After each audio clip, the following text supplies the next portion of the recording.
नाजरीन, ये बात तो आप जानते होंगे कि हमारी कायनात फैल रही है, लेकिन वो क्या ताकत है जिसकी वजह से इसका ये फैलाव हो रहा है और बिग बैंग के बाद से इसमें कमी हुई है या इजाफा। इन सवालात के जवाब जानने के लिए आज की ये वीडियो मुकम्मल देखें। नाजरीन, ये कायनात बिग बैंग यानी नुक्ता आगाज से मादे और तवानाई के तेज फैलाव के बाद वजूद में आई है और ये ख्याल किया जाता है कि आज से 13 अरब साल से जायद का अरसा गुजर जाने के बाद इसके फैलाव में कमी दिखाई देनी चाहिए, लेकिन नताइज कुछ और ही बता रहे हैं। सबसे पहले 1929 में मशहूर साइंसदान एडविन हबल ने यह दरियाफ्त की थी कि कायनात फैल रही है और इसके बाद बहुत से मजहबी और साइंसी नजरियात गलत साबित हुए। कायनाती फैलाव पर रिसर्च करते हुए माहिरीन ने सुपरनोवा की एक किस्म, जिसे सुपरनोवा टाइप 1A कहते हैं, से आने वाली रोशनी का जायजा लिया ताकि अगर इसमें इजाफा रिकॉर्ड हो तो कायनात के फैलाव में कमी हो रही है और इसमें कमी का मतलब होगा कि कायनात ज्यादा रफ्तार से फैल रही है।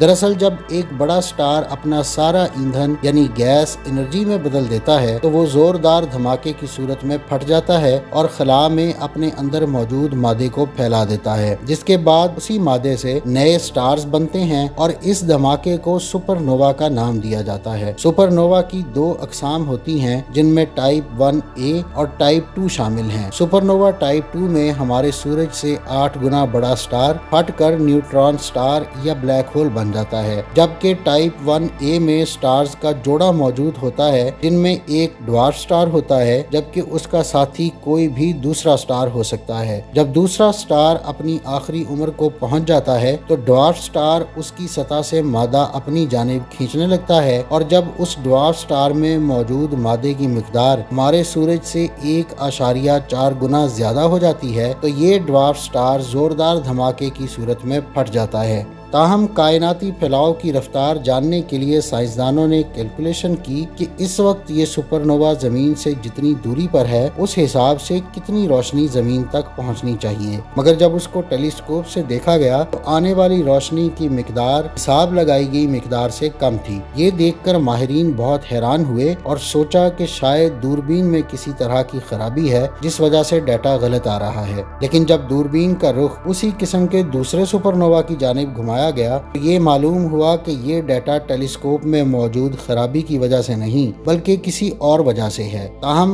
उस वक्त उन माहिरीन को इस बात का इल्म ही नहीं था कि उन्होंने एक ऐसी दरियाफ्त कर ली है जो एस्ट्रोनॉमी के शोबे में तहलका मचा देगी। इस तजर्बे के बाद साबित हुआ कि कायनात के फैलने में वक्त के साथ साथ तेजी आ रही है, लेकिन अब ये बात काबिल गौर थी कि आम तौर पर तो हम देखते हैं कि अगर कोई धमाका हो तो वक्त के साथ बिखरते मादे की रफ्तार में कमी आती है, और अगर बिग बैंग के नजरिए जिसके हक में साइंसदानों की अक्सरियत पाई जाती है वो देखा जाए तो उसके मुताबिक आज तकरीबन 13 अरब साल से जायद के बाद तो कायनात के फैलाव की रफ्तार में भी कमी होनी चाहिए, जबकि ऐसा नहीं है। तो सवाल ये पैदा होता है कि ऐसी क्या चीज है जो कायनात के फैलाव में तेजी ला रही है। उस फोर्स के बारे में हम ताहाल ज्यादा नहीं जानते, मगर माहिरीन इस बात पर मुत्तफिक हैं कि कोई ऐसी ताकत जरूर है जो कायनाती फैलाव का बायस है। चूँकि इस बारे में साइंस ज्यादा नहीं जानती, इसी वजह से इसको डार्क एनर्जी का नाम दिया गया। अगर किसी भी चीज के साथ डार्क का लफ्ज इस्तेमाल किया जाए तो उसका मतलब ये होता है कि साइंस उस चीज के बारे में ज्यादा कुछ नहीं जानती और ना ही उसका कभी मुशाहिदा किया गया है, लेकिन उसके असरात कायनात में हर जगह देखने को मिलते हैं। डार्क एनर्जी के असरात हमें कायनात के फैलाव की तेजी में नजर आते हैं। इस दरियाफ्त के तकरीबन 13 साल बाद 2011 में उन तीनों साइंसदानों को इस दरियाफ्त पर नोबेल इनाम से नवाजा गया। ये सब जानने के बाद एक सवाल जहन में आता है कि अगर डार्क एनर्जी मौजूद है और कायनाती फैलाव जारी है तो फिर अरबों सालों में सूरज जमीन से दूर क्यों नहीं चला गया, या फिर सितारे